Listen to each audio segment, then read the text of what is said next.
رابطہ قائم کریں. اس کے بعد رات بھر ناچتی ہیں عورتیں.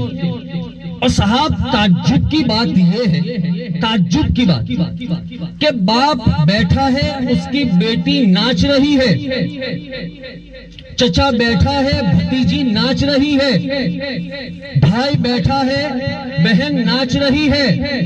اور صاحب اس کے ارد گرد میں، باپ کے بغل میں اگر کوئی نوجوان بیٹھا ہو تو میری زبان حیا خاموش ہے، زبان حیا خاموش ہے. وہ کیا کہتا ہوگا، کیا سوچتا ہوگا، یہ آپ اچھی طریقے سے سمجھتے ہیں. لیکن بڑا مزہ آتا ہے، بڑا مزہ آتا ہے.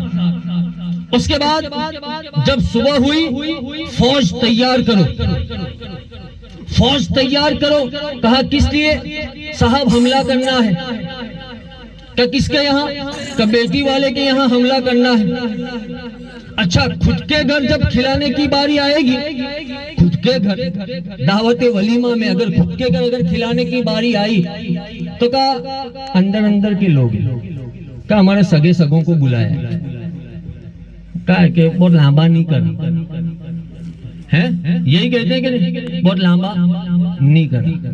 اور صبح میں اتنا لامبا، اتنے لامبے ہو جاتے ہیں کہ 50 60 70 کلومیٹر تک پہنچ جاتے. پوری فوج لے کر حملہ، سامنے سے جو دوسرا فریق ہوتا ہے وہ پوچھتا ہے صاحب کتنی فوج لے کے آنے والے ہیں آپ؟ 1500 تو لسٹ بن چکی ہے، اب 100 200 بدھارے سمجھیو نے تم تمہارے لسٹ انتظام رکھیو، ہے کہ نہیں؟ اور پھر پہنچ گئے. بیچارہ جو لڑکی والا ہے، اس نے آپ کو لڑکی دی ہے، اپنے جگر کا ٹکڑا دیا ہے، وہ کم ہے؟ کم ہے؟ اس کی شرعی حیثیت کیا ہے؟ یہ جناب آپ مجھ سے نہ پوچھیں، میں مفتی نہیں ہوں، آپ کسی مفتی سے پوچھ لینا کہ اس کی شرعی حیثیت کیا ہے. اچھا یہ ہو گیا. اس کے بعد پھر پروگرام، بارات گئی، اب آئی بیرات. کیا؟ بیرات. اب پھر کھلاؤ، صاحب یہ بھی ہو گیا. اب پھر دلہا میاں کی دسیاں شروع ہوتی.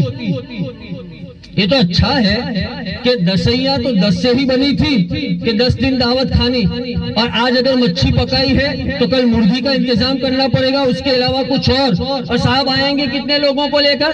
ساتھ میں 6-7 لوگوں کو لے کر دلہا میاں حملہ کریں گے 10 دن تک. ابھی نیا رواج چلا ہے. اب کیا ہے کہ لوگ بہت پیسے والے ہو گئے ہیں، ویل ایجوکیٹڈ لوگ ہو گئے ہیں، لوگوں کے پاس ٹائم ہے نہیں، تو لوگوں نے ہوٹلوں میں انتظام کر دیا کہ آپ اپنی چھوٹی سی فوج لے کر ہوٹل میں چلے جائیں. شادی سے پہلے پھر لڑکی دیکھنے کا پراودھان آتا ہے. تو اس میں ہوتا کیا ہے؟ اس میں جناب یہ ہوتا ہے کہ ماں باپ جاتے ہیں، لڑکی کو پسند کر کے آتے ہیں. ایک بھی بات اگر میں غلط کر رہا ہوں جو ہمارے معاشرے میں رائج نہیں ہے، آپ یہی آ کر مجھ سے بات کر سکتے ہیں، میں یہی کھڑا ہوں. ماں باپ جاتے ہیں، لڑکی کو پسند کر کے آتے ہیں، اس کے بعد لڑکے سے کہتے ہیں بیٹا ہم کو لڑکی اچھی لگی ہے، اب جا اور دیکھ کر آ. تو لڑکا اکیلا نہیں جاتا، اپنے 2-4 دوستوں کو لے کر جاتا ہے. سوچنا اس بات کو بڑے ہلکے میں لیا جاتا ہے. یہ نوجوان سنیں اور غور کریں میری بات کے اوپر. شادی کے بعد اگر آپ کا دوست آپ کی بیوی کے حوالے سے یہ کہے کہ بھائی تمہاری بیوی بڑی اچھی لگتی ہے تو برا لگ جاتا ہے، یہ بات بری لگ جاتی ہے. لیکن وہی دوست جب 2-3 لڑکوں کو لے کر لڑکی دیکھنے کے لیے جاتا ہے تو اپنے دوستوں سے پوچھتا ہے برابر ہے؟ غلط نہیں کہہ رہا ہوں، یہ بات سچ ہے. اب وہ بتائیں گے جس کے لیے اس کا چہرہ دیکھنا حرام، وہ بتائیں گے کہ کیسی لگ رہی ہے. کسی نے پوچھا کہ قرآن پڑھتے آتا ہے کہ نہیں؟ آپ کی بچی 5 وقتہ نمازی ہے کہ نہیں؟ یہ کسی نے پوچھا؟ نہیں صاحب کیسے پوچھیں گے، کیونکہ خود کا حال یہ ہے کہ ناظرہ میں مولانا کے پاس گئے ہی نہیں، نماز کا خود کا ٹھکانہ نہیں.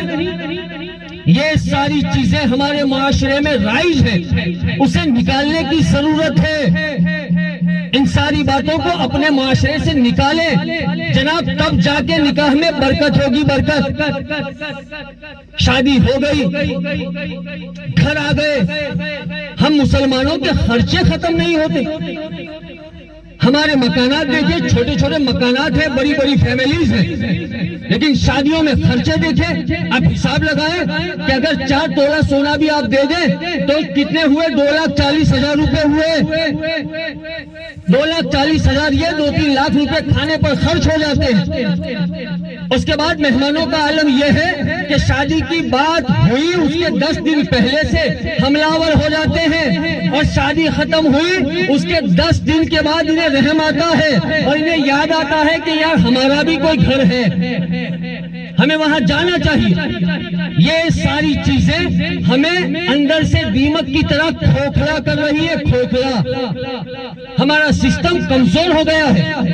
کبھی غور کیا جتنے پیسے ہم نے شادیوں میں برباد کیے، اگر اتنے ہی پیسے اپنے بچوں کے ایجوکیشن کے پیچھے خرچ کیے ہوتے تو نہ جانے ہمارے بچے آج ڈاکٹر ہوتے، انجینئر ہوتے، وکیل ہوتے۔ آج ہمیں اچھا ڈاکٹر میسر نہیں ہے، آج ہمیں ایک اچھا وکیل نظر نہیں آتا، کورٹ میں کیس چلتا ہے تو ایک اچھا جج ہمارے پاس نہیں ہے۔ اگر کوئی مسلمان جج ہوا اور اگر ہم نے سلام کیا السلام علیکم تو اس کے دل میں رحم آ جائے گا کہ ہمارا مومن بھائی ہے۔ اچھے اسکولز ہیں ہمارے پاس، اچھے کالج ہیں، اچھی یونیورسٹیز ہیں، اچھے دواخانے ہیں، اچھے ڈاکٹر ہیں، بتائیں ہیں ہمارے پاس کچھ؟ کیوں نہیں ہے؟ وجہ یہ نہیں کہ ہمارے پاس پیسہ نہیں ہے، ہمارے پاس پیسہ ہے لیکن ہم نے اس کا جائز استعمال نہیں کیا۔ آج اس لیے مسلمان دنیا میں ذلیل ہو رہا ہے۔ جناب شادیوں میں خرچہ کم کریں، انشاءاللہ تعالیٰ کبھی موقع ملا آگے بات کریں گے۔ ہم نے دل جلا کے سرعام کر دیا، ہم نے دل جلا کے سرعام کر دیا، اب جس کے جی میں آئے وہ روشنی کرے۔ وما علینا الا البلاغ۔ السلام علیکم۔